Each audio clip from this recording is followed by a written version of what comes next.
என் சபை என்கிற என் அருமையான குடும்பமே உங்களை வாழ்த்துகிறேன். இந்த ஆன்லைனில் பார்க்கிற என் சகோதர சகோதரிகளையும் குடும்பங்களையும் தேவன் ஆசீர்வதிப்பாராக. பாருங்க, இன்றைக்கு தேவன் நமக்கு கொடுக்கிற ஒரு விசேஷித்த மன்னா என்னவென்றால் வாசிக்க கேட்கலாம். ஏசாயா தீர்க்கதரிசன புஸ்தகம் 38 அதிகாரம் 5 வசனம். ஏசாயா 38:5. நீ போய் எசேக்கியாவை நோக்கி, உன் தகப்பனாகிய தாவீதின் தேவனாயிருக்கிற கர்த்தர் சொல்லுகிறது என்னவென்றால், உன் விண்ணப்பத்தை கேட்டேன், உன் கண்ணீரை கண்டேன். இதோ உன் நாட்களோடு 15 வருஷம் கூட்டுவேன். பாருங்க, தேவன் இன்றைக்கு நம்மோடு கூட பேச இருக்கிற இந்த மன்னா, உன் விண்ணப்பத்தை கேட்டேன், உன் கண்ணீரை கண்டேன், உன் நாட்களோடு 15 வருஷத்தை நான் கூட்டி கொடுப்பேன். பாருங்க, நம்மளுடைய தேவன் நம்மளுடைய கண்ணீரை காண்கிற ஒரு தேவன். அவர் நம்மளுடைய ஜெபங்களை கேட்கிற ஒரு தேவன். நம்மளுடைய கண்ணீரை துடைத்து நம்மை ஆசீர்வதிக்கிற ஒரு அன்பு தேவன். என அன்பானவர்களே, இன்னைக்கு உள்ளம் உடைந்து போய் அழுத நிலைமையிலே நீங்கள் காணப்படுகிறீர்களா? எனக்கு மட்டும் ஏன் இப்படி நடந்து கொண்டிருக்கிறது என்று சொல்லி புலம்பி அழுது கொண்டிருக்கிறீர்களா? என் கண்ணீரை கண்டும் எனக்கு ஆறுதல் சொல்ல ஆள் இல்லையே என்று சொல்லி ஒரு தவிக்கிற ஒரு நிலைமையிலே காணப்படுகிறீர்களா? கவலை வேண்டாம் எனக்கு அன்பானவர்களே. நம்மளுடைய ஜெபத்தை கேட்கவும் நம்மளுடைய கண்ணீரை துடைக்கவும் ஒரு தேவன் ஒருவர் உண்டு. எத்தனை பேர் ஆமென் சொல்றீங்க? வேதாகமத்தை கீழே வைத்துக் கொள்ளுங்கள். என் கண்ணீரை பார்க்கிற ஒரு தேவன் என்னோடு இருக்கிறார் என்று எத்தனை பேர் தம் கரங்களை உயர்த்தி சொல்ல முடியும்? என் ஜெபத்தை கேட்கிற ஒரு தேவன் என்னோடு கூட இருக்கிறார் என்று எத்தனை பேர் உள்ளத்தின் ஆழத்திலிருந்து சொல்ல முடியும்? ஹல்லேலூயா! நமக்கு ஆறுதல் சொல்லவும், நம்மை ஆறுதல் படுத்தவும், நம்மை தேற்றவும், நம்முடைய கண்ணீரை துடைக்கவும் ஜீவனுள்ள தேவன் ஒருவர் நம் நடுவிலே இருக்கிறார். எனக்கு அன்பானவர்களே, அவர் உங்களை பார்த்து சொல்லுகிறார், என் மகனே, என் மகளே, நான் உன் விண்ணப்பத்தை கேட்டேன், நான் உன் கண்ணீரை கண்டேன், கலங்காதே, நான் உனக்கு ஆறுதலாயிருந்து உன் வாழ்க்கையிலே என் அதிசயங்களை விளங்க பண்ணுவேன் என்று கர்த்தர் சொல்லுகிறார். நீ அழாதபடிக்கு உன் சத்தத்தை அடக்கு, நீ கண்ணீர் விடாதபடிக்கு உன் கண்களை காத்துக்கொள் என்று கர்த்தர் சொல்லுகிறார். காரணம் என்ன தெரியுமா? உன் கிரியைக்கு பலன் உண்டு. அன்பானவர்களே, அவர்கள் சத்துருவின் தேசத்திலிருந்து திரும்பி வருவார்கள். எத்தனை பேர் ஆமென் சொல்றீங்க? எத்தனை பைபிள் எல்லாம் கீழே வைங்க. நீங்கள் அதே பைபிளை தான் வீட்டில் போய் வாசிக்க போறீங்க. ஹல்லேலூயா! பாருங்க, உன் கிரியைக்கு பலன் உண்டு என்று கர்த்தர் சொல்லுகிறார். ஹல்லேலூயா! நம்முடைய விண்ணப்பத்தை கேட்கிற தேவன் அவர், நம்முடைய கண்ணீரை காண்கிற தேவன் அவர், நம்மை ஆறுதல் படுத்துகிற தேவன் அவர். நம்மை ஆறுதல் படுத்தி நம்மளை தேற்றுகிற நிலைமை மாத்திரமல்ல, நம்முடைய நிலையை மாற்றுகிற ஆசீர்வாதத்தையும் நமக்கு தருகிற ஒரு தேவன்.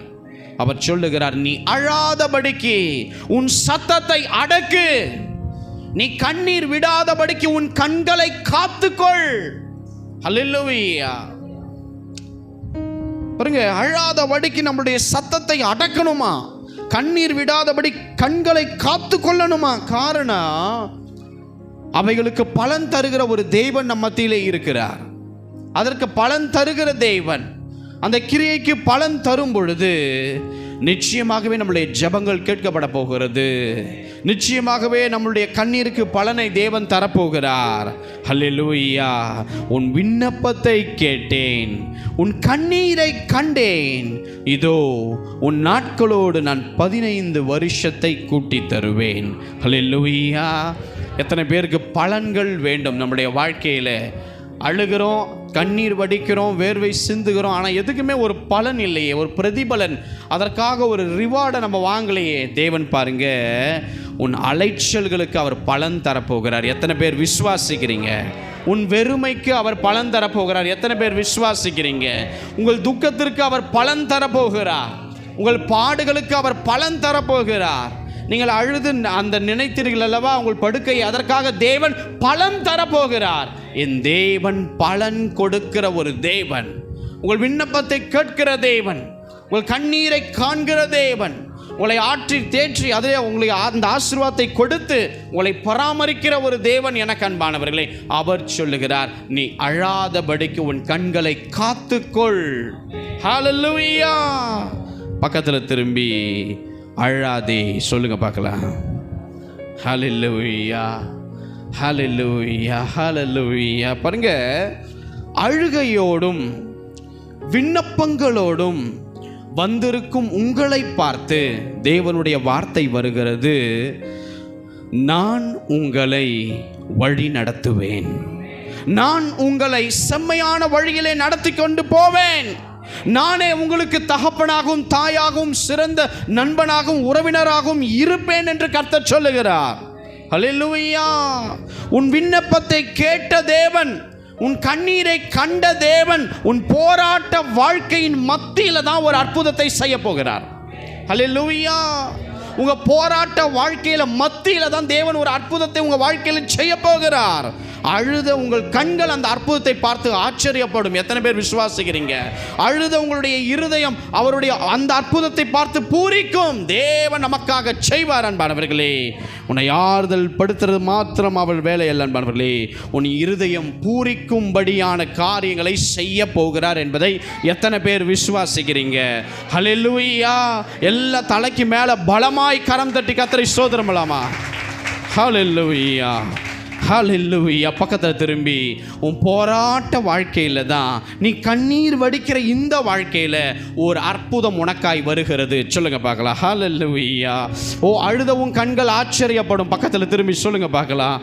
அழுத உன் இருதயம் அப்படியாய் பூரிக்கும்படி கர்த்தர் செய்வார். ஹல்லேலூயா, ஹல்லேலூயா. ஆறுதல் இல்லாமல் காணப்படுகிறீர்களா? தேவன் ஆறுதல் படுத்துவார். அன்பானவர்களே, அவரே உங்களுக்கு ஆறுதல் செய்கிற தேவன். அவர் ஆறுதல் உங்களை தேற்றும், அவர் ஆறுதல் உங்களை பலப்படுத்தும், அவர் ஆறுதல் உங்களுடைய வேதனைகளை நீக்கி போடும். வேதம் சொல்லுகிறது, அவருடைய இந்த இடது கை உங்கள் தலையின் கீழ் இருக்குமா, அவருடைய வலது கை உங்களை அணைத்து கொண்டு இருக்குமாம். ஒரு குழந்தைய நாம் எப்படி இடது கை இப்படி தலையை கீழே வைத்துட்டு வலது கையை எப்படி அழகாக தூக்குவோமோ, அப்படியாய் தேவனுடைய இடது கையும் வலது கையும் நம்மேல் இருக்கிறது. அன்பானவர்களே, உங்களை விட்டு விலகாத ஒரு தேவன் சொல்லுகிறார், உங்களை என்றைக்கும் விட்டு கொடுக்காத ஒரு தேவன் சொல்லுகிறார், நான் உன்னை உருவாக்கினேன், நீ என்னால் மறக்கப்படுவது இல்லை. ஹல்லேலூயா. இவங்க மறந்துட்டாங்களே, அவங்க மறந்துட்டாங்களே, இவங்க என்னை வேதனைப்படுத்தியிருக்காங்களே, அவங்க என்னை வேதனைப்படுத்தியிருக்கிறாங்களே, இவங்க என்னுடைய எமோஷன்ஸே புரிஞ்சுக்கொள்ள மாட்டுறாங்களே, எனக்கு எது பேசுனா வலிக்குமோ நான் உடைவனோ அதை அப்படியே செய்கிறாங்களே, எனக்கு ஆறுதல் இல்லையே, எனக்கு ஆறுதல் இல்லையே என்று சொல்லி கலங்கி வந்திருக்கிற உங்களை பார்த்து தேவன் சொல்லுகிறார், நான் உன்னை உருவாக்கினேன், அவர்களைப் போல நான் உன்னை மறக்கிற தேவன் அல்ல. நீ அவர்களுடைய வார்த்தைக்காகவும் அவர்கள் பேசின காரியத்தை குறித்து நீ கலங்காமல் அழாமல் இரு என்பதை தேவ ஆவியானவர் சொல்லுகிறார். ஹல்லேலூயா. உன் கண்ணீரை ஆனந்த களிப்பாய் மாற பண்ணுகிற ஒரு தேவன். எத்தனை பேர் விசுவாசிக்கிறீங்க? என்னுடைய கண்ணீரை அவர் ஆனந்த களிப்பாய் அவர் மாற்றுவார். ஹல்லேலூயா. என் புலம்பலை அவர் ஆனந்த களிப்பாய் மாற்றுவார். என் வெறுமையை அவர் நிறைவுள்ளதாய் அவர் மாற்றுகிற தேவன் உன்னோடு கூட இருக்கிறார்.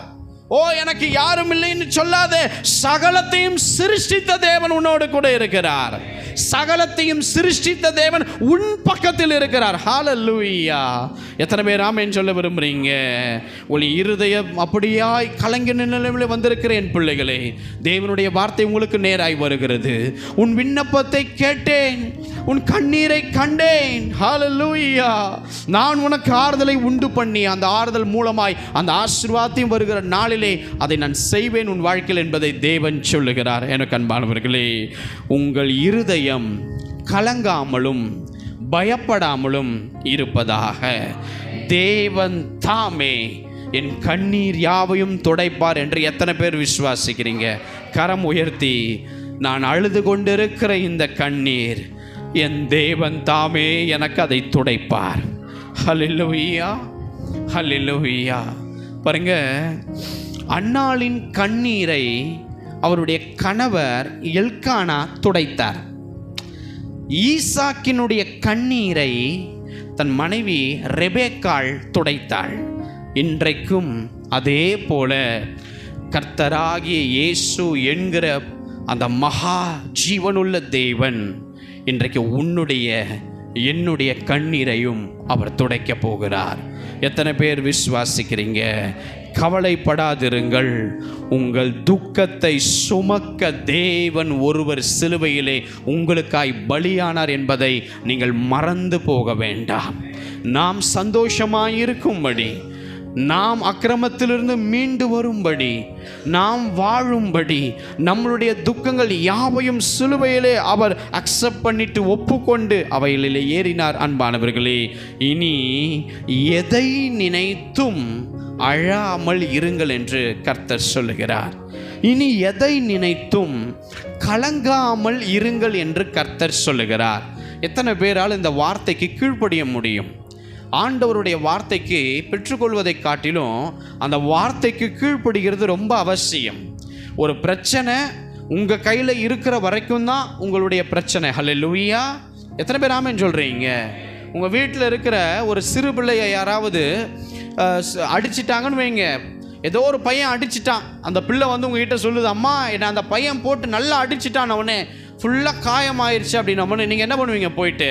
போயிட்டு எப்படா என் பிள்ளையை அடிப்பேன்னு சொல்லி நம்ம என்ன பண்ணுவோம்? அந்த பிரச்சனையை அவங்க அம்மா எடுத்துப்பாங்க. அல்லேலூயா. அப்போ அடிபட்ட அந்த பிள்ளை அப்படியே அமைதியாக இருக்கும், அம்மா பேசும் நமக்காக அப்படின்னு. அந்த உணர்வு தான் நமக்கும் வரணும். நம்மளுடைய பிரச்சனை நம்ம கையில் இருக்கும் போது அது ஒன்றுமே நடக்காது.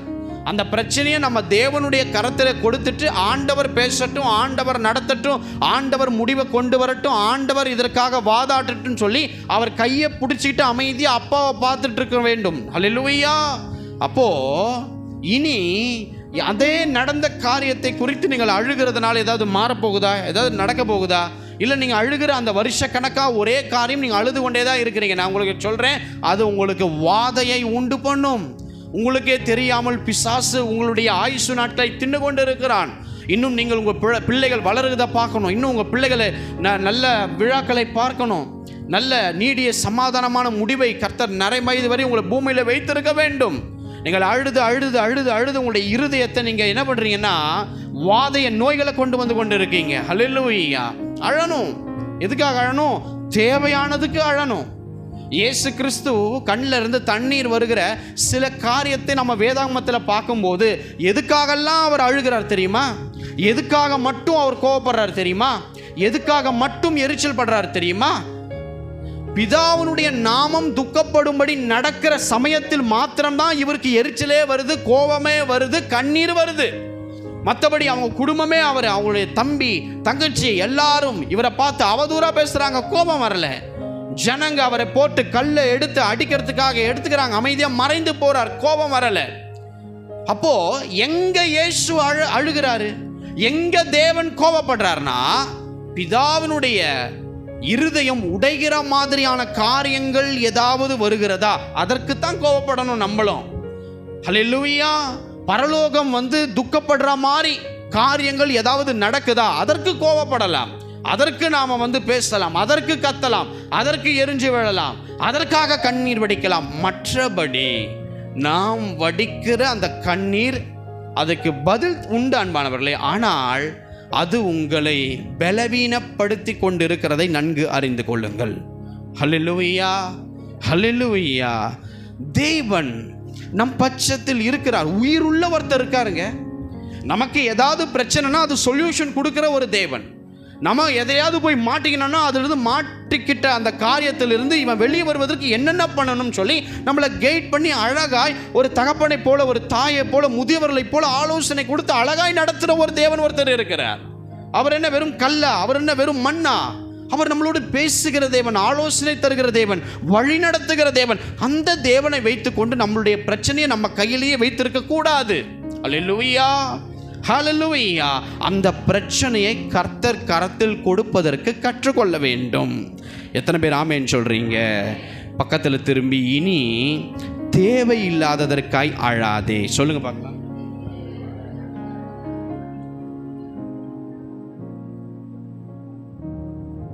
எதை நினைத்தும் அழாமல் இருங்கள் அன்பானவர்களே. தேவன் உன் பட்சத்தில் இருக்கிறார். அற்புதத்தை கட்டளையிட்டு ஆனந்த களிப்பை கட்டளையிடுகிற தேவன். ஹல்லேலூயா.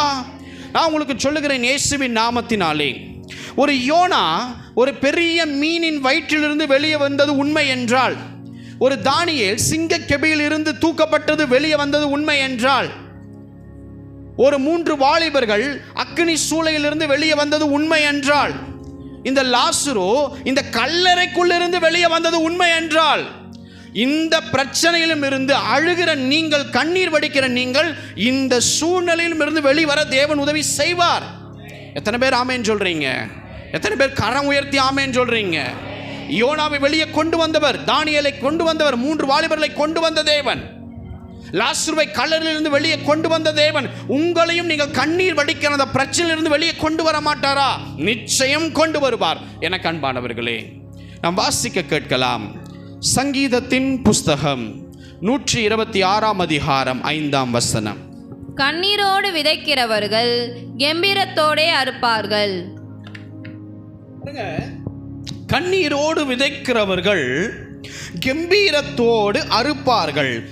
ஹல்லேலூயா, ஆமென். உங்கள் கண்ணீரை ரொம்ப நேசிக்கிறவர்களுக்காக நாம் விடக்கூடாது. அதை முதல்ல புரிந்து கொள்ளுங்க. உங்கள் கண்ணீரை உலகத்தான் கிட்ட கொண்டு போய் உங்கள் எமோஷன்ஸை சொல்லி கண்ணீர் வடிக்காதீர்கள் அன்பானவர்களே. உங்கள் கண்ணீரை உங்களை ரொம்ப நேசிக்கிற ஒரு குரூப் ஆஃப் பீப்புள் கிட்ட போய் அழுது அவங்க கிட்ட அந்த கண்ணீரை விதைக்காதீங்க. அதெல்லாம் விதைக்கிறதுக்கு சமானம். அப்போது உங்கள் கண்ணீரை யார்கிட்டதாயா கொடுக்கறது அப்படின்னா, உங்கள் கண்ணீரை தேவ சமூகத்திலே கொண்டு வந்து விதையுங்கள். எனக்கு அன்பானவர்களே, பாருங்க, தேவன் அப்பொழுதுதான் அவர் சமூகத்திலே என் மகள் விட்ட கண்ணீருக்கு, என் மகன் விட்ட கண்ணீருக்கு நான் பலன் தந்து அதற்கு சிறந்த அறுவடையை ஆயத்தப்படுத்தி அவளுக்கு தர முடியும் என்று தேவன் எண்ணுகிறார். அல்லேலூயா. எத்தனை பேருடைய வாழ்க்கையில் அறுவடை தேவை? ஆமென். இல்லை, எத்தனை பேருக்கு தேவை? கரம் உயர்த்துங்களேன். கண்ணீரோடு விதைக்கிறவங்க கம்பீரத்தோடு அறுக்கணும்னா, நீங்கள் உங்கள் கண்ணீரை தேவையில்லாமல் விதைப்பதற்கு நிறுத்துங்கள். அந்த கண்ணீரை தேவ சமூகத்தில் விதைத்தால் மட்டும்தான் தேவனால் பலன் தர முடியும். தேவனால் அதை அறுவடையாக்க முடியும். தேவனால் அதை பெருகச் செய்ய முடியும். தேவனால் உங்களுக்கு ஒரு பெரிய ஒரு அறுவடையை ஆயத்தப்படுத்தி உங்கள் கையில் பலனாய் கொடுக்க முடியும். எப்போனா, தேவ சமூகத்திலே இருக்க வேண்டும், விதைக்க வேண்டும். அன்பானவர்களே, பாருங்க, அமெரிக்கா தேசத்தில் ஒரு மனிதனை தேவன் வல்லமையாய் பயன்படுத்தினார். அவர் பெயர் ஓரல் ராபர்ட்ஸ். பாருங்க, அவர் வாழ்ந்த அந்த நாட்களிலே அவங்களுடைய தாயார் தம் பக்கத்து வீட்டுக்கு கடந்து போய் ஏதாவது உதவி செய்யலாம் அப்படின்னு நினைக்கும்போது, அவங்க வீட்டுக்கு பக்கத்தில் பார்த்தீங்கன்னா நிறைய முள்வேலிகளை போட்டு வச்சுருந்தாங்க. அப்போது அந்த முள்வேலியை தாண்டி போய் தான் அந்த பக்கத்து வீட்டை போய் சந்தித்து உதவ முடியும். அப்போது அப்படி போகும்போது அந்த தாயார் தெரியாமல் அந்த முள்வேலியிலே சிக்கி கொண்டாங்க. அப்படியே அவங்களுக்கு பேலன்ஸ் மிஸ் ஆகி அந்த முள்வெளியிலே அப்படியே நிறை மாத கர்ப்பிணி அப்படியே கீழே விழுந்துடுறாங்க. விழுந்துட்டு அந்த முள்ளை போல் இருக்கிற அந்த கொச்சன்னு இருக்கிற அந்த கம்பிகள் அவங்க மேலே சதையில் பட்டு அது ஒரே ரத்தம் வடிய ஆரம்பிக்கிறது. அப்போ என்ன ஆச்சுன்னா, அவங்க வயிறு அந்த நிறை மாத கர்ப்பிணி என்பதனால் அந்த வயிற்றிலே சரியாய் 2-3 கம்பிகள் அப்படியாய் போய் கீறி அது ரத்தத்தை ஏற்படுத்தியது. உடனே அந்த அம்மையார், ஆண்டவரே, நான் இப்பொழுது என் வயிற்றில் இருக்கிற ஆண்டவரே பிள்ளையை நான் உமக்காகவே அர்ப்பணிக்கிறேன், அவனை பாதுகாப்போடு ஆண்டவரே நீர் அவனை சேதமில்லாமல் காத்து கொள்ள வேண்டும் என்று சொல்லி அந்த அம்மையார் அப்படியே ரத்தம் வடிய வடிய தன் வயிற்றை கையில் வைத்து வானத்தை பார்த்து தன் மகனை, பிறக்கப் போகிற அந்த மகனை தேவனுக்காக ஒப்பு கொடுத்தார்கள். பாருங்க, குழந்தை பிறந்தது. ஆனால் குழந்தை பிறந்து வளர்ந்த பொழுது அந்த குழந்தையுடைய பெயரை கூட அந்த குழந்தை சொல்ல முடியாத அளவுக்கு திக்குவாயாக பிறந்தது. அப்போ அவனுடைய தாயாருக்கு தெரியும், ஓ இந்த குழந்தை அப்பவே அழிய வேண்டுமே, ஆனால் நான் தேவனுடைய கரத்தில் ஒப்பு கொடுக்கிறேன்னு சொல்லி ஒவ்வொரு நாளும் அந்த குழந்தைக்காக தன் தாயார் கண்ணீரோடு தேவ சமூகத்திலே கண்ணீரை வடிப்பார்கள். அப்போ அவர் வாலிபனாய் மாறினார். வாலிபனாய் மாறும் பொழுது எல்லா பாவ பழக்கத்தையும் தன் கையிலே எடுத்தார். தகப்பனாரும் தாயாரும் ஒரு புறம் போய் கண்ணீர் வடித்து ஜெபிக்கிறார்கள் என்றால், இந்த பிள்ளை ஊரை சுத்திக்கிட்டு பொல்லாத பாவத்தை எல்லாம் செய்து கொண்டு காணப்பட்டது. 17 வயதிலே அவர் தன் வீட்டை விட்டு வெளியேறினார். எனக்கு இந்த தாய் வேண்டாம், எனக்கு இந்த தகப்பன் வேண்டாம், எனக்காக சிறந்த நண்பர்கள் இருக்கிறாங்க, எனக்கு பிடித்த பாவ பழக்கத்தை நான் செய்து கொண்டு எனக்கு எதுலேயுமே ரெஸ்ட்ரிக்ஷன்ஸ் இனி யாரும் போட முடியாது, நான் எப்படியும் மனம் போன போக்கிலே வாழ்வேன் அப்படின்னு சொல்லி இந்த ஓரல் ராபர்ட்ஸ் 17 வயதில் தன் வீட்டை விட்டு வெளியே ஏறினார். அன்பானவர்களே பாருங்க, திரும்பவும் அவர் வீட்டுக்கு வருங்கிற ஒரு சூழ்நிலையை கர்த்தர் உண்டு பண்ணினார். அவருடைய நுரையீரல் முழுவதும் பாதிக்கப்பட்டது. அன்றைக்கு அந்த நுரையீரல் பாதிக்கப்பட்டதனாலே அவர் வாந்தியை எடுத்தால் வெறும் ரத்தமாய் வரும், ரத்தமாய் வீட்டில் வாந்தி எடுப்பார். அவர் அப்படிப்பட்ட ஒரு பாதிக்கப்பட்ட நிலைமையிலே வீட்டுக்கு திரும்பினார். அப்போ அவருடைய தகப்பனார் மிகவும் மனம் கசந்து அழுதார். ஆண்டவரே, என் மகனை இந்த நுரையீரல் பாதிப்பிலிருந்து அவனை சுகமாக்கும், அவனை உம்முடைய நாமத்திற்கென்று பயன்படுத்தும். அவன் பரலோகத்திற்கு எதிரியை போல வாழுகிறானே, அவன் பரலோகத்துக்கு பிரியமான ஒரு வாழ்க்கையை வாழட்டுமே என்று சொல்லி தன் தகப்பனார் முழு மனதோடு கண்ணீர் வடித்து பெற்றோர்கள் தேவ சமூகத்திலே தன்னுடைய கண்ணீரை விதைத்தார்கள். அவங்க உறவினர்கள் கிட்ட போய் சொல்லலை, வெல்விஷர் கிட்ட போய் சொல்லலை, நண்பர்கள் கிட்ட சொல்லலை, தன் இருதயத்தில் இருக்கிறதை ஒருவரிடம் சொல்லாமல் அந்த கண்ணீரை தேவ சமூகத்திலே விதைத்தார்கள். நாட்கள் வந்தது. நுரையீரல் பாதிக்கப்பட்ட அந்த ஓரல் ராபர்ட்ஸனுடைய நிலைமை கொடுமையாய் மாறியது. சரி, தகப்பனும் தாயாரும் ஜெபிக்கிற இந்த இயேசுவையே நாம் நம்புவோமே என்று சொல்லி நடக்கிற ஒரு சுகமளிக்கிற ஒரு ஆராதனை கூட்டத்திற்கு அவர் சென்றார். ஹல்லேலூயா! அந்த இடத்திலே தேவன் அந்த வாலிபனோடு கூட பேசினார். அவர் சொன்னார், மேலே இருக்கிற ஒரு ஊழியக்காரர் சொன்னார், அந்த நுரையீரலை வாட்டி வதைக்கிற பொல்லாத சாத்தானே, அந்த வாலிபனை விட்டு நீ வெளியேறு இயேசுவின் நாமத்திலே என்று சொல்லும் பொழுது அந்த நுரையீரலில் இருக்கிற பொல்லாத பாவத்தினால் வந்த அந்த சத்துரு அவனை கர்த்தர் வீழ்த்தி வெளியே தள்ளினார். உடனே அவனுக்கு புது நுரையீரலை தேவன் அதே இடத்திலே இயேசு தந்தார். உடனே அந்த ஸ்டேஜுக்கு மேலே முதல் முறையாக இயேசுவுக்காக அவன் கால்கள் நடக்க ஆரம்பிக்கிறது. முதல் முறையாக ஸ்டேஜுக்கு மேலே நடுங்கி வரார். அவருக்கு பேச வராது, திக்குவாய். ஆனால் மைக்கை பிடித்து கொண்டு பேசுகிறார், சாட்சி சொல்லுகிறார், வந்த காரியத்தை சொல்லுகிறார், தேவன் சுகமாக்கினதை சொல்லுகிறார், நுரையீரல் மாற்றப்பட்டதை சொல்லுகிறார், வாந்தி வரல, ரத்தம் வரல, பரிபூர்ண சுகமாக்கப்பட்ட காரியத்தை சொல்லுகிறார். அதுவும் இல்லாமல் திக்குவாயாய் இருந்த அவர் முதல் முறையாக பிறந்த நாளிலிருந்து வந்த திக்குவாய் அப்படியாய் நீங்கி சாராளமாய் பேசினார். அன்றைக்கு அந்த தேவ மனிதன் தன் வாழ்க்கையை கிறிஸ்துவுக்காய் ஒப்பு கொடுத்தார்.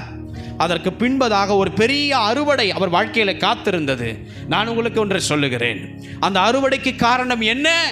அந்த தகப்பனும் தாயும் தன் மகனுக்காக, தன் மகளுக்காக, தம் பிள்ளைகளுக்காக அவர்கள் என்ன பண்ணார்கள்? தன் கண்ணீரை தேவ சமூகத்திலே விதைத்தார்கள். நம்முடைய கண்ணீரை தேவையில்லாததற்கு அழும் பொழுது, நம்முடைய கணவரை நினைத்து அழும் பொழுது, நம்முடைய மனைவியை நினைத்து அழும் பொழுது, நம் பிள்ளைகளை நினைத்து அழலாம், தப்பில்லை. ஆனால் அது தேவ சமூகத்திலே வந்து அழுது ஒப்பு கொடுக்க வேண்டுமே தவிர அதற்கு மாறாக நாம் விடுகிற கண்ணீர் உங்கள் ஆயுஷை அது முறித்து கொண்டிருக்கிறது என்பதை நீங்கள் நன்கு புரிந்து கொள்ளுங்கள். ஹல்லேலூயா! தேவன் இந்த பூமியிலே நீங்கள் சுக பலன் ஆரோக்கியத்தோடு வாழும்படியாய் ஒரு திட்டத்தை வைத்திருக்கிறார். இருதயத்தில் வைத்து கொண்டாலும் அந்த இருதயத்தில் பிரச்சனை வருமாம். அதிகம் அழுதாலும் ஒரு பெரிய மன அழுத்தத்திற்குள் போவோம். சொல்லுவாங்க, நீ ரொம்ப அழுதினா பார், இந்த இறப்பு வீட்டில் அவளை அளவிடுங்க, அப்போதான் அவள் பாரமே வெளியே ஏறும்னு சொல்லுவாங்க. ஆனால் முடிவு என்ன தெரியுமா? உள்ளான உறுப்புகள் அப்படியா, லிவர், கிட்னி எல்லா விதத்திலையும் அப்படியே சேதப்படும் அன்பானவர்களே. அது சாத்தான் நமக்காய் வைக்கிற கண்ணி. ஹல்லேலூயா. நான் உங்களுக்கு சொல்லுகிறேன், உங்கள் கணவர் மனம் திரும்பணுமா, உங்கள் மனைவி மனம் திரும்பணுமா, பிள்ளைகள் மனம் திரும்பணுமா, ஒருவரிடத்திலும் சொல்லாமல் என் தேவனே என் தேவனேன்னு சொல்லி தேவ சமூகத்தில் வந்து அழுதுப்பார், தேவ சமூகத்தில் வந்து கண்ணீர் வடித்துப்பார். தேவன் நிச்சயமாய் மனம் திரும்புதலை உண்டாக்குவார். எங்க பிடிக்கணுமோ அங்க பிடிப்பார். எந்த உறுப்பை தொடணுமோ அதை தொட்டு அவரை சரி பண்ணி கொண்டு வருகிற சர்வ வல்லமை உள்ள தேவன் நம்மோடு இருக்கிறபடினால் நாம் ஏன் நாம் கண்ணீர் வடிக்க வேண்டும்? என அன்பானவர்களே, ஹல்லேலூயா. எத்தனை பேர் விசுவாசிக்கிறீங்க, இனிமேல் நான் தேவையில்லாமல் கண்ணீர் வடிக்க போறது அல்ல, இனிமேல் நான் தேவையில்லாமல் கண்ணீர் வடிக்க போறது அல்ல. ஹல்லேலூயா. பாருங்க, இந்த ராகேல் தன் கணவர்கிட்ட போய் அழுகிறாள். நான் என்ன தேவனா அப்படின்னுட்டு யாக்கோபு தன் மனைவியை பார்த்து கேட்கிறாள். அன்பானவர்களே பாருங்க, ராகேலுக்கு குழந்தை இல்லை. தேவன் அந்த குழந்தைய கொடுக்காம அடைச்சு வச்சிருக்கிறார். இப்போ தன் கணவனை கூப்பிட்டு சொல்றா, எனக்கு பிள்ளை இல்லை, நான் சாகுறேன், எனக்கு பிள்ளை இல்லை, நான் சாகுறேன் போது யாக்கோபு சொல்றார், நான் என்ன தேவனா உனக்கு பிள்ளையை கொடுக்க? நான் என்ன கடவுளா? கடவுள் தானம்மா உன் வயிற்றை அடைத்து வைத்திருக்கிறார். சொல்லும் பொழுது அடுத்த வசனம் என்ன தெரியுமா சொல்லுது? தேவன் ராகேலுக்கு செவி கொடுத்தார். அப்படின்னா அவ தன் கணவன் கிட்ட கேட்டதை நிறுத்திட்டு தேவ சமூகத்தில் போய் தேவனுக்காக அழுது இருக்கிறாள். அதனால தான் தேவன் செவி கொடுத்திருக்கிறார். ஹல்லேலூயா, ஹல்லேலூயா. தன் கணவர் கிட்ட அழுத சொல், நான் என்ன கடவுளா? உன் ஆசீர்வாதத்தை நானா தரணும் அப்படின்னும் போது அவள் தேவ சமூகத்துக்கு தேடி வரா, தேவனுக்கிட்ட ஜெபிக்கிறா.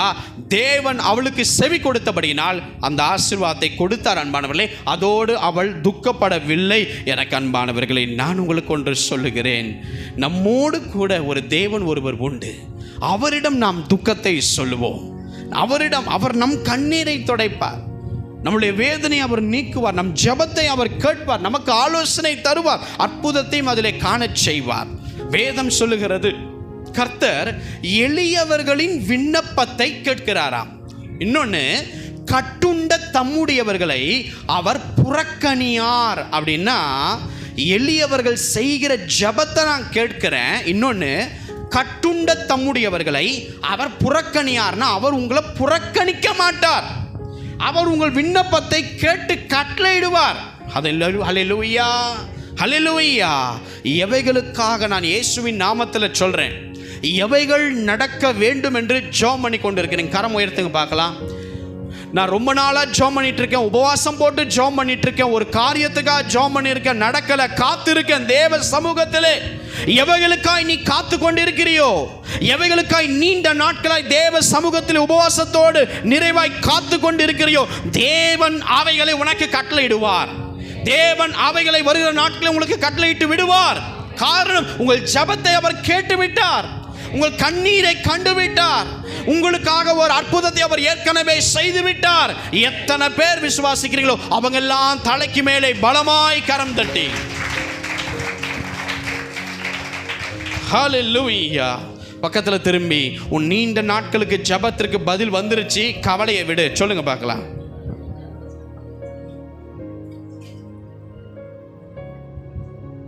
ஹல்லேலூயா. எத்தனை பேர் விசுவாசிக்கிறீங்க? உங்கள் ஜெபத்தை கேட்கிற தேவன், உங்கள் கண்ணீரை காண்கிற தேவன், உங்கள் பிரச்சனைக்கு பதில் சொல்லுகிற தேவன், அவர் நிச்சயமாக ஒரு அற்புதத்தை உங்களுக்கு அவர் செய்ய போகிறார் என்பதை நான் விசுவாசிக்கிறேன். சபை விசுவாசிக்கிறீர்களா? ஹல்லேலூயா. எலியா பாருங்க, மேல் வீட்டு அறையில் விதவின் வீட்டில் போய் ஜெபம் பண்றாரு. ஜெபத்தை கேட்டு தேவன் அந்த விதவினுடைய மகனை அப்படியே ஜீவனை கொடுத்து ஆசீர்வதித்தார். எலிசாவின் நாட்களிலே சுனேமியாளுடைய வீட்டுக்கு மேலறையிலே போய் தன்னுடைய மகனுக்காக அந்த எலிசா ஜெபித்த பொழுது தேவன் கேட்டு ஒரு அற்புதத்தை செய்தார். ஏனென்றால் அவர் ஜெபத்தை கேட்கிற தேவன். அப்படின்னா அவர் ஜெபத்தை கேட்பார். அவர் ஜெபத்தை காண்கிற தேவன். அவர் ஜெபத்தை காண்கிறார், பார்க்கிறார். ஹல்லேலூயா. அந்த விதவைக்கு ஒன்றுமே புரியல. ஐயோ பிள்ளை செத்து போயிடுச்சே என்னும் போது அந்த எலி அழகாக கொண்டு போய் மேல் வீட்டாரில் ஜெபிக்கிறார். தேவன் கேட்கிறார்.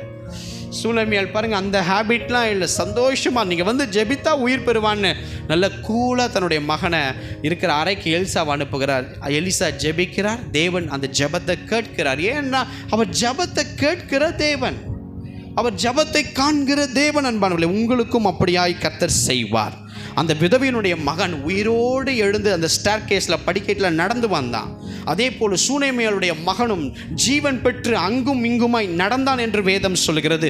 அதே போல மரித்த உன்னுடைய ஆசீர்வாதங்களும் தேவன் உன் கண்ணீரை கண்டதால், தேவன் உன் ஜெபத்தை கேட்டதனால் அது உயிரோடு காணப்படும். எத்தனை பேர் விசுவாசிக்கிறீங்க? மரித்த என்னுடைய ஆசீர்வாதங்களுக்கு நான் ஜெபித்து கொண்டிருக்கிறதனால் தேவன் அதிலே அவருடைய வல்லமை விளங்கும்படிக்காய் தேவன் ஓர் அற்புதத்தை என் வாழ்க்கையில செய்ய போகிறார். எத்தனை பேர் விசுவாசிக்கிறீங்க? ஹல்லேலூயா. காரியம் மரித்ததுன்னு சொல்லி விட்டுறாதீங்க. ஹல்லேலூயா. சூனேமியால போல அதற்காய் பிரயாசப்பட்டவள் தேவ ஊழியக்காரனை கொண்டு வந்து ஜெபம் பண்ண வைத்து ஒரு அற்புதத்தை பெற்றுக்கொண்டதை போல மரித்தாலும் நம் தேவன் ஜெபம் பண்ண கேட்கிற ஒரு தேவன். ஹல்லேலூயா. எத்தனை பேர் ஆமென் சொல்ல விரும்புறீங்க? ஏமாற்றங்களை கண்ட நமக்கு நன்மைகளை கட்டளையிடுவார். எத்தனை பேர் விசுவாசிக்கிறீங்க? இனி அழ வேண்டாம், கர்த்தரை சந்தோஷமாய் துதித்து கனப்படுத்து. பாருங்க, அழ ஒரு காலம் உண்டு, நகைக்க ஒரு காலம் உண்டு, நடனம் பண்ண ஒரு காலம் உண்டு. ஆனால் நம்மளை கர்த்தர் நகைக்கிற காலத்திற்குள்ளாய் கொண்டு வர விரும்புகிறார்.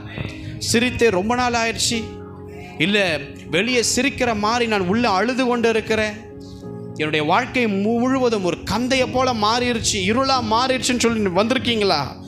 தேவன் உங்களை நகைக்க பண்ணுவார். எப்படி தெரியுமா? முதிர் வயதிலும் சாராளை நகைக்க பண்ணின தேவன், முதிர் வயதிலும் சகரியாவையும் எலிசபெத்தையும் நகைக்க பண்ணின தேவன் அப்படியே உங்களையும் நகைக்க பண்ணுவார், உங்களை சந்தோஷப்படுத்துவார். கர்த்தர் கரத்தில் விட்டு விடுங்கள், அவர் பார்த்து கொள்ளுவார். எத்தனை பேர் ஆமென் சொல்றீங்க? ஹல்லேலூயா.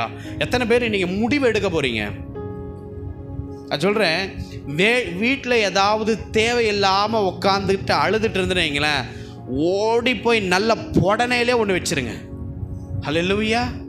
தேவை இல்லாததுக்கு முகத்தை என்னமோ இளவு விழுந்த மாதிரி முகத்தை தொங்க போட்டு அவ்வளோதான் வாழ்க்கை முழுவதும் முடிஞ்சு போச்சுன்ற நிலை, அந்த நிலைக்கு வராதீங்க. அது சாத்தான் உன் வாழ்க்கையை பொறுப்பெடுக்கிற இடம். கர்த்தருடைய பிள்ளைங்க எப்பயும் சந்தோஷமாக தான் இருக்கணும், முகம் மலர்ச்சியாக தான் இருக்கணும். ஹல்லேலூயா. ஹல்லேலூயா. பின்ன நித்தியத்துக்கு நம்ம ஆயத்தப்படுத்திருக்கோம். நித்தியத்துக்கு போகிறதுக்கு இங்கே பிரச்சனை இருக்கும் தான், போராட்டம் இருக்கும் தான். இங்கே நீ நல்லா பாவம் செய், இங்கே நல்லா குடி, இங்கே நல்லா சிகரெட் அடிங்க, நல்லா போய் விபச்சாரம் பண்ணிங்க, நல்லா சுத்து அப்படின்னு சொல்லிட்டு அதுக்கப்புறம் உன்னை கொண்டு போய் அங்கே சேர்ப்பாரா தேவன்? அப்போ நீ நீதியாக நடக்கும் போது உன்னை குத்துவான் தான் பிசாசு, உன்னை எகிரி மிரிப்பான் தான். அதுக்கு திரும்ப கொடுப்பதற்கு நாள் உண்டு. ஹல்லேலூயா. எனவே வீட்டில் யாராவது இந்த முகத்தை சோகமாக வச்சுக்கிட்டு கப்பல் கவிழ்ந்து போச்சு, வாழ்க்கை முடிஞ்சு போச்சு, இருளாகி போயிருச்சுன்னு சொல்லி உக்காந்து அழுதுனாங்கன்னா அப்படியே கொண்டு போய் ஆணியில் அவங்க இறந்து போன படம்லாம் இருக்கும் பாருங்க, அதுக்கு பதில் அதில் போய் மாட்டி வச்சிருங்க. ஹல்லேலூயா. சொல்கிறேன், கர்த்தருடைய பிள்ளைகள் போராட்டத்தை எதிர்கொள்ளணும், போராட்டத்தை சமாளிக்கணும், போராட்டத்தை மேற்கொள்ளணும், போராட்டத்தை உடைக்கணும். போராட்டத்தை நம்ம காலுக்கு கீழே கொண்டு வந்து ஜெயமுள்ள தேவன் என்னோடு இருக்கிறாரா என்று சொல்லி சத்துருவை பார்த்து அப்படியாய் பேச வேண்டும் எனக்கு அன்பானவர்களே. ஹல்லேலூயா. பாருங்க, எலியாவின் நாட்களிலே இந்த பாகால் தீர்க்கதரிசிகள் காளையை இப்படியாய் வாங்கி ஆயத்தம் பண்ணி எப்படி கூப்பிடுறாங்க பாருங்க, பாகாலே எங்களுக்கு உத்தரவு சொல்லு, உத்தரவு சொல்லு, உத்தரவு சொல்லுன்னு கத்துறாங்க. காலை தொடங்கி மத்தியானம் வரைக்கும் கத்துறாங்க. கத்தியினால கீறிக்கொள்றாங்க, ஈட்டினால கீறிக்கொள்றாங்க. ஒரு சத்தமும் வரவில்லை, மறு உத்தரவும் வரல. ஹல்லேலூயா. ஏன் வரல தெரியுமா? உருவாக்கின தேவன் அவைகளை, உருவாக்கப்பட்டதை கட்டுப்படுத்த முடியும். ஆமென். ஆனால் உருவாக்கினவரை உருவாக்கப்பட்டது கட்டுப்படுத்த முடியாது. நான் சொல்லுகிறது எத்தனை பேருக்கு புரியுதோ அவங்கெல்லாம் கையை உயர்த்துங்க. ஆனால் விண்ணப்பத்தை கேட்கிற தேவனால தான் நம்ம கர்த்தரா கேட்க முடியும். அதுதான் நம்முடைய கர்த்தராகிய இயேசு கிறிஸ்து. எனக்கு அன்பானவர்களே, எத்தனை பேர் ஆமேன் சொல்ல விரும்புகிறீங்க? ஹல்லேலூயா. அப்பா, தயவு செய்து துக்கமுகமாக இருக்கிறவங்களாம் வெளியே ஓடுறங்கப்பா. ஹல்லேலூயா. இங்கே துக்கத்தின் ஆவியை துரத்துறதா இல்லை உங்களுக்கு பிரசங்கம் பண்ணுறதா எனக்கு புரியவில்லை அன்பானவர்களே. ஹல்லேலூயா. எத்தனை பேர் ஆமேன் சொல்கிறீங்க? ஐயோ, தலைக்கு மேலே கையை தட்டுங்களேன், கர்த்தருக்கு ஸ்தோத்திரம் பண்ணுங்க. ஹல்லேலூயா. வாசிக்க கேட்கலாம். 2 ராஜாக்கள் 20ஆம் அதிகாரம் 1ஆம் வசனம். 2 ராஜாக்கள் 20:1. அந்நாட்களில் எசேக்கியா வியாதிப்பட்டு மரணத்துக்கு ஏதுவாய் இருந்தார். அப்பொழுது ஆமோத்சின் குமாரனாகிய ஏசாயா என்னும் தீர்க்கதரிசி அவரிடத்தில் வந்து அவரை நோக்கி, நீர் உமது வீட்டு காரியத்தை ஒழுங்குபடுத்தும், நீர் பிழைக்க மாட்டீர், மரித்து போவீர் என்று கர்த்தர் சொல்லுகிறார் என்றார். பாருங்க, எசேக்கியா வேதாகமத்தை கீழே வைத்துக் கொள்ளுங்கள். நான் பிரசங்கத்தை முடிக்க விரும்புகிறேன். இருக்கிற கொஞ்ச நேரத்தை கவனியுங்கள். எசேக்கியா வியாதிப்பட்டு ஒரு மரணத்துக்கு ஏதுவான வியாதி அவர் சரீரத்திலே வருகிறது. அப்போ தேவன் பாருங்க, தம்முடைய பிள்ளைகளுக்கு எதையும் சொல்லாமல் செய்யவே மாட்டார். அதாவது ஒரு மரணமோ, ஒரு நன்மையோ, ஒரு குழந்தை பிறக்கிற காரியமோ, வீட்டில் நடக்கிற ஒரு நிகழ்ச்சியோ, தேவன் உங்களுக்கு கொடுக்க போகிற ஒரு பரிசோ எதுவாக இருந்தாலும் சரி, தேவன் அதை குறித்து உங்களுக்கு எப்படி புரியுமோ அதில் வெளிப்பாட்டை தருவார். அல்லேலூயா. இப்படி எசேக்கியா வியாதிப்படுகிற ஒரு காரியத்தை ஏசாயா தீர்க்கதரிசிகிட்ட தேவன் சொல்லுகிறார். இப்படியாய் சொல்லி, என் மகனுக்கு நான் சொல்லுகிற வார்த்தையை போய் சொல்லுப்பான்னு சொல்லும் பொழுது ஏசாயா தீர்க்கதரிசி எசேக்கியா ராஜாவை பார்த்து சொல்லுகிறார். அவரிடம் வந்து, நீர் உங்க வீட்டு காரியத்தை ஒழுங்குபடுத்தி வைத்துக் கொள்ளுங்க. அல்லேலூயா. நீ உங்க வீட்டு காரியத்தை ஒழுங்குபடுத்தி வைத்துக் கொள்ளுங்க, பிழைக்க மாட்டீர், நீர் மரித்து போவீர் என்று கர்த்தருடைய தீர்க்க தரிசனம் இந்த ஏசாயா மூலமா எசேக்கியா ராஜாவுக்கு வருகிறது. இப்ப பாருங்க, என்னது, நான் இதோடு உயிரோடு இருக்க மாட்டேன், என் வாழ்க்கை முடிஞ்சிருச்சான்னுட்டு எசேக்கியா அழ ஆரம்பித்தார். பாருங்க, பயங்கரமா அரண்மனையில் உக்காந்து இந்த வார்த்தையை கேட்டு தம் முகத்தை படுத்திருந்த அந்த டைம்ல முகத்தை அப்படியே சுவர் பக்கமா திருப்பி கர்த்தரை நோக்கி அவர் சொல்ற வார்த்தை, நான் உமக்கு உண்மையா மன உத்தமமாய் நடந்தேன், உங்க பார்வைக்கு நான் நலமானதை செய்தேன், பொல்லாப்பே உங்க பார்வைக்கு நான் செய்யல என்பதை நினைத்தருளும் ஆண்டவரே என்று ஜெபம் பண்றார். பாருங்க, வேதம் சொல்லுகிறது, எசேக்கியா மிகவும் அழுதார். அவரால் இந்த அழைய கண்ட்ரோல் பண்ணவே முடியல. ஐயோ, என் வாழ்க்கை முடியுது, இப்படியா என்னுடைய காரியங்கள், நான் சந்ததியை பார்க்க போறதல்ல, என் வாழ்க்கை முடிய போகுது, என் ஜீவன் போக போகுதுன்னு சொல்லி மனம் கசந்து அழுகிறார். இப்ப பாருங்க, நல்லா எசேக்கியா ஆண்டவர்கிட்ட சொன்னதபடியே தேவன் எசேக்கியா என்ன பண்ணியிருக்கிறார் என்பதை உடனே நினைவு கூர்ந்தார். அன்பானவர்களே, அதில் நினைவு கூறும் பொழுது எசேக்கியா தாம் வாழ்நாட்களிலே கர்த்தருக்காக, நல்லா புரிஞ்சுக்கோங்க, எசேக்கியா தேவனுக்காக என்ன பண்ணியிருக்கிறார் என்பதை ஒரு ரீவைண்ட் மாதிரி நம்ம எப்படி டிவிடியில் போட்டு பார்ப்போமோ அப்படியாக எசேக்கியா பண்ணதை தேவன் நினைவு கூர்ந்து பார்க்கிறார். அந்த எசேக்கியா என் மேல எவ்வளோ பக்தி வைராக்கியமா சில காரியத்தை செய்தான்ட்டு தேவன் அவர் செய்ததை, சில காரியத்தை நினைத்து பார்க்கிறார். அதில் நினைச்சு பார்த்தா எசேக்கியா பாகால் மேடைகளை அகற்றி இருக்கிறார், சிலைகளை தகர்த்திருக்கிறார், விக்கிரக தோப்புகளை வெட்டி இருக்கிறார், சர்பத்தின் சிலையை உடைத்திருக்கிறார், தேசத்தில் மந்திரவாதிகளையும் விபச்சாரிகளையும் தேசத்தை விட்டு வெளியே தள்ளி இருக்கிறார். எங்க பார்த்தாலும் எசேக்கியா செய்த நல்ல காரியங்கள், கடவுளுக்காக செய்த காரியங்கள் அநேகமாய் இருக்கிறதுனால தேவன் அதை நினைத்து பார்த்து நினைந்தருளி ஏசாயா அவர்கிட்ட நீ பிழைக்க மாட்டப்பான்னு சொல்லிட்டு அரண்மனையை விட்டு பாதி அரண்மனையை தாண்டும் போது கர்த்தர் இதை நினைந்தருளி உடனே அதே ஏசாயா தீர்க்கதரிசி கிட்ட போய் பேசுறாரு, நீ திரும்பி போப்பா, நீ திரும்பி போ அப்படின்னும் போது அந்த ஏசாயா தீர்க்கதரிசி திரும்ப எசேக்கியா ராஜா அப்படியே படுத்துக்கிட்டு உட்கார்ந்து அழுகிறார் பாருங்க.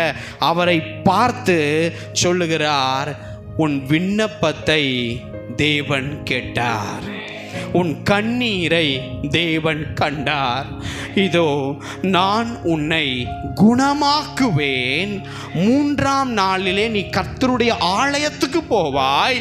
உன் நாட்களோடு 15 வருஷத்தை நான் கூட்டுவேன். இந்த நகரத்திற்கு நான் உன் மூலம் ஆதரவாக, என் தாவீதின் நிமித்தம் உன் நிமித்தம் ஆதரவாய் இருப்பேன் என்று சொல்லி தேவன் எசேக்கியா ராஜாவினுடைய அழுகை நிறைந்த ஜெபத்தை கேட்கிறார். அழுகை நிறைந்த கண்ணீரை பார்த்து ஓர் அற்புதத்தை செய்து சாக கடந்தவருக்கு 15 வருடத்தை கூட்டி கொடுத்து ஆசீர்வதித்தார். ஹல்லேலூயா, ஹல்லேலூயா. கர்த்தருக்காக நீங்கள் செய்த நீதியை, நீங்கள் விதைத்த நீதியை, நீங்கள் பிரயாசப்பட்ட நீதியை, நீங்கள் விட்ட பாவத்தின் நீதியை, அதை நினைத்தருள போறார். உன் கண்ணீரை துடைக்க போறார். உன்னுடைய பெண்டிங் பிரேயர்ஸ், அந்த நினைத்தருள காரியத்து நிமித்தம் அங்கீகாரம் பட போகிறது. நான் உங்களுக்கு சொல்கிறேன், ஒரு அற்புதம் உன் கண்ணு காணப்போகிறது. நான் விசுவாசிக்கிறேன்.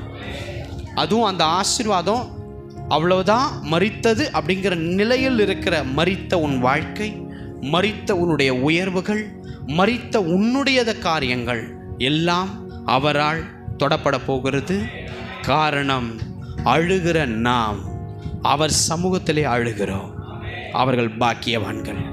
அவர்கள் சிறுமைப்பட்ட அந்த ஜனத்தின் கூக்குரலை அவர் கேட்கிற தேவன். இதே போல நாயின் என்னும் ஊரிலே ஒரு விதவை தன் மகளுக்காய், தன் மகனுக்காய் பாரத்தோடு அழுதாள். அவளுக்கு இருந்தது ஒரே மகன். அந்த மகன் செத்து போயிட்டான். பாடையிலே கொண்டு போய் கொண்டு இருக்கிறாங்க. இயேசு அந்த நாயின் ஊருங்கிற வாசல்ல வரும் பொழுது யாரை பார்க்குறாரு தெரியுமா? அந்த மகளை பார்க்குறார். அந்த மகள் விதவை. அவளுக்கு அதோட வாழ்க்கையில் இருந்தது ஒரே ஒரு நம்பிக்கைக்குரியவர் மகன். அந்த மகன் செத்து போயிட்டான் பாருங்க. அவள் அழுகிறத இவரால் தாங்க முடியலை. அதுதான் உண்மை. ஹல்லேலூயா. அவள் அழுகிறதை தேவன் தாங்க முடியாமல் மனதுருகி அவர் நடந்து சென்று, யாரும் அவரை நோக்கி வரல, கேட்கல. அவர் வேற ஊழியத்துக்காக வராரு. அவர் போய் அந்த பாடையை தொட்டார். வாலிபன் எழுந்து உட்கார்ந்து பேச துவங்கினான். அவனை அப்படியே தன் தாய்கிட்ட ஒப்புவித்து அவர் வந்த வழியா அப்படியே ஊழியம் செஞ்சுட்டு போயிட்டார். நான் ஏன் உங்களுக்கு சொல்கிறேன்னா, இன்றைக்கு எசேக்கியாவை போல, அந்த நாயின் ஊர் விதவையை போல அழுது கொண்டு இருக்கிறீர்களா? தேவன் சொல்லுகிறார், என் மகனே, என் மகளே, அழாதே. நான் இன்றைக்கு உன்மேல் மனதுருகிறபடியினால் உன் விண்ணப்பங்களை கேட்டேன், உன் கண்ணீரை கண்டேன். நான் உனக்கு பலன் தருகிற தேவன். உன் துக்கத்தை மாற்றி ஆனந்த களிப்பாக்குவேன் என்று தேவன் சொல்லுகிறார். ஹல்லேலூயா, ஹல்லேலூயா. எத்தனை பேர் விசுவாசிக்கிறீங்க? என் அழுகைக்கு ஒரு பலன் உண்டு, என் கண்ணீர் சிந்துதலுக்கு ஒரு பலன் உண்டு, நான் நொறுக்கப்பட்டதுக்கு பலன் உண்டு. நீங்க சொல்லலாம், நான் இத்தனை வருஷமா அழுகிறேன், இத்தனை வருஷமா அழுகிறேன். நான் சொல்லட்டுமா? அத்தனை வருஷம் அழுகையும் அவர் எண்ணி வச்சிருக்கிறார். உன் தலையில் இருக்கிற முடியை எண்ணி வைத்திருக்கிறார். உன்னுடைய எல்லா காரியத்தின் பிரச்சனையும் அவருக்கு தெரியும். ஒரு பாருங்க, சிலருக்கெல்லாம் இறந்ததுக்கு அப்புறம் அவள் விட்ட கண்ணீருக்கு அவ்வளவு பலன்களை, மேன்மையை நித்தியத்தில் தேவன் வைத்திருக்கிறார். இங்கேயும் அதை மாற்றி தருகிற தேவன். எத்தனை பேர் விசுவாசிக்கிறீங்க? என் கண்ணீர் ஆனந்த களிப்பாய் மாறப்போகிறது. என்னுடைய கூக்குரல் ஆனந்த களிப்பாய் மாறப்போகிறது. ஹல்லேலூயா. நான் யாருக்கும் தெரியாமல் அழுது கொண்டிருக்கிற என்னுடைய நிலைமை என் தேவன் மாற்ற போகிறார். எத்தனை பேர் விசுவாசிக்கிறீங்க? ஹல்லேலூயா. பரிசுத்தவான்களுடைய அழுகைக்கும் கூக்குரலுக்கும் தேவன் பதில் தருவார். தேவன் பதில் தருவார். நீதிமான்களுடைய ஜெபத்தை அவர் தள்ள மாட்டார். நீதியாய் இருக்கிறவர்கள் மேல் கர்த்தர் இரக்கமாய் இருப்பார். அதுவும் தம்மையே நம்பி வந்த பிள்ளைகள் அழுதார்கள் என்றால் நிச்சயம் அதற்கு பிரதிபலனை உண்டாக்குவார். நான் உங்களுக்கு விசுவாசிக்கிறேன், ஓர் அற்புதம் உங்கள் வாழ்க்கையிலே இப்பொழுது உயிர் பெற்று கொண்டு இருக்கிறது என்பதை எத்தனை பேர் விசுவாசிக்கிறீங்க? ஹல்லேலூயா. நீங்க அவரை தேடி வரல, இந்த தேவன் உங்களை தேடி வந்தார்.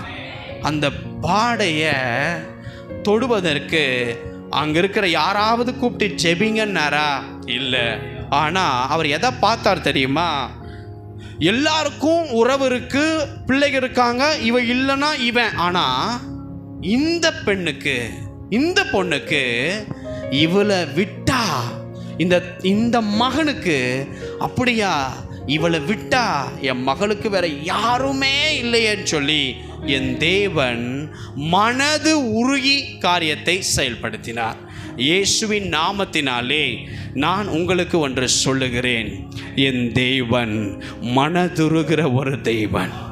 அவர் மனது உருக்கம் இன்றைக்கு உன் வாழ்க்கையில கடந்து வருகிறது. அந்த மனதுருக்கம் என்ன தெரியுமா? தேவன் சொல்லுகிறார், நீ அழாதே. அல்லேலூயா. எல்லாருடைய அழுகைக்கும் கர்த்தர் அந்த ஆலோசனை தர மாட்டார். எல்லா அழுகைக்கும், எல்லா மனுஷனுக்கும் கர்த்தர் துணை நிற்க மாட்டார். எல்லா அழுகைக்கும் பலன் கிடைக்காது. அப்போ நம்முடைய அழுகைக்கு பலன் உண்டு என்றால் நம்முடைய அழுகையின் கண்ணீரை கூட அவர் எவ்வளவு அவர் வியாகுலத்துடன் பார்ப்பார். கொஞ்சம் யோசிங்க. தேவனுடைய நெருங்கின அந்த லாசரு மரிச்சிட்டான். அந்த மரியாள் அப்படியே காலில் விழுந்து, ஐயோ நீர் இங்கே இருந்திருந்தால் என் சகோதரன் இப்படி ஏற்பட்ட ஒரு இறக்கிற சூழ்நிலை வந்திருக்காதேன்னு பார்க்கும்போது மரியாள் அழுகிறத பார்க்குறா. மரியாளோடு பின்னாடி இருந்த யூதர்கள் அழுகிறத பார்க்குறாங்க. உடனே வசனம் யோவானில் சொல்லுது, இயேசு கண்ணீர் விட்டார். எஸ், அதுதான் உண்மை. நாம் எங்கே வேல்யூபலாக கண்ணீர் விடுறோமோ அதற்கு இயேசுவும் கண்ணீர் விடுவதற்குரிய அடையாளம் தான் லாசருவின் மரணம். அப்போது நீ கொஞ்சம் யோசித்து பாருங்க. எல்லார் கண்ணீருக்கும் பலன் அல்ல, எல்லாருக்கும் தேவன் துணை நிற்க மாட்டார். ஆனால் அழுகிற நம்மை பார்த்து இன்றைக்கு இயேசுவின் வார்த்தை வருகிறது, மகளே மகனே நீ அழாதே, உன் விண்ணப்பத்தை கேட்டேன், உன் கண்ணீரை கண்டேன், உன்னை குணமாக்குவேன், அதோடு 15 வருடத்தை கூட்டி கொடுப்பேன் என்று தேவன் அற்புதமாய் செய்தார். எல்லாருடைய கண்ணீருக்கும் தேவன் பலன் தருகிறதல்ல. உதாரணம் சொல்லி நான் முடிக்கிறேன். சவுல் ராஜா, அவன் துக்கமுகமாக இருந்தான், பலன் வரல. அவன் சாப்பிடாமல் அந்த சூனியக்காரி வீட்டில் இருந்தான், பலன் வரல. அவன் மரணத்தை குறித்து அந்த ஒளியின் தூதன் மரண ஆவி பேசும்போது அவனுக்கு ஆறுதல் படுத்தும்படி தேவன் வரவில்லை. அப்படியாய் உன் சத்துருவின் கையில் நீ செத்துருவ நாளைக்கு அப்படின்ட்டு போய் அந்த தீர்க்க தரிசனத்தை அசுத்த ஆவி அவன்கிட்ட வந்து சொல்லும் பொழுது கர்த்தர் அதற்கு ஆலோசனை தந்து துக்கப்படாதன் ஆறுதல் படுத்தவில்லை. காரணம் என்னன்னா, தேவன் அவனை சத்ருவின் கையிலே ஒப்பு கொடுத்து விட்டார். எல்லாருக்கும் ஆறுதல் சொல்ல மாட்டார், எல்லாரையும் தேற்ற மாட்டார். பய பக்தியோடு நடக்கும் பிள்ளைகளுக்கு மாத்திரம்தான் தேவன் துணை நிற்பார். நான் உங்களுக்கு சொல்கிறேன், கர்த்தரோடு கூட நடங்க, கர்த்தரையே சார்ந்து இருங்க, கர்த்தரையே முதன்மையாக வையுங்க. அவருக்கு கொடுக்க வேண்டிய முக்கியத்துவம், தயவு செய்து அவர் கொடுக்க வேண்டிய முக்கியத்துவம் அதை கொடுங்க. ஏதோ நம்ம வரோம் ஒரு பர்பஸ்க்காக, அந்த பர்பஸ் சரியாயிருது அதோட டாட்டா பாய் பாய்னு போயிடாதீங்க. அந்த பாடு மூலமாக உன் வாழ்க்கையில் அவர் தேவன்னு அவர் நிரூபிக்க விரும்புகிறார். அதை பெற்றுக்கொண்டு அதுக்கு முக்கியத்துவம் கொடுங்கள். எனக்கு அன்பானவர்களே, கண்ணீர் விடுகிற உங்கள் வாழ்க்கையிலே தேவனுடைய கம்பீரமான அறுவடையை தேவன் தரப்போகிறார். எத்தனை பேர் விசுவாசிக்கிறீங்க? நீங்கள் அழாமல் தேவன் நிச்சயமாய் இனி அந்த காரியத்தை பார்த்து கொள்வார். நீங்கள் தேவ சமூகத்திலே அழுங்கள். அந்த ஜெபம் பெரிய பலனுள்ளதாய் மாறுகிறது. நாம் திருவிருந்துக்கு ஆயத்தமாக போகிறோம். கொஞ்சம் யோசித்து பாருங்க. உங்கள் கண்ணீரை துடைப்பார், துக்கத்தை நீக்குவார், வேதனையை நீக்குவார், எல்லாம் உண்மை. ஆனால் சிலுவையிலே காயங்களோடு நமக்காக தொங்கினாரே, அதை நினைத்து அழுங்கள், அதை நினைத்து பாரப்படுங்கள். ஒரு பாவமும் செய்யாம எனக்காக தொங்கினாரே, அதுக்காக இருதயத்தில் அடித்து கொள்ளுங்கள். நமக்காக பாடுபட்டார், நமக்காக உயிரை விட்டார், நமக்காக மீண்டும் வந்தார், இன்றைக்கு நமக்காக பேசிக்கொண்டும் இருக்கிறார். பாருங்க, சிலுவை அவர் பின்னாடி வைக்கும்போது பின்னாடி எருசலேம் குமாரத்திகள்லாம் மார்பில் அடிச்சு அழுறாங்க. அப்படி அந்த எருசலேம் குமாரத்திலை பார்த்து சொன்னார், நீங்கள் எனக்காக அழாமல் உங்களுக்காகவும் உங்கள் பிள்ளைகளுக்காகவும் அழுங்கள் என்று சொல்லி, அந்த அழ கூட எனக்காக பாருங்க. அவர் சொல்றாரு பாருங்க, நான் இப்படி செத்து உயிரோடு வந்தா தான் இதுதான் தேவனுடைய பிதாவின் திட்டம். ஸோ இதுக்காக அழாத, ஏன்னா அழுதா அந்த டைம் அழுதுட்டு விட்டுருவேன், இதை எப்பயுமே நினைத்தருளு அப்படின்னு தேவன் விரும்பினதுனால தான் அழாமல் உனக்காகவும் பிள்ளைக்காகவும் அழுன்னு கத்த சொன்னார். அப்போது தேவையான காரியத்திற்கு அழுங்கள், தேவையில்லாத அழுகை நம்ம வாழ்க்கையில் வேண்டாம்.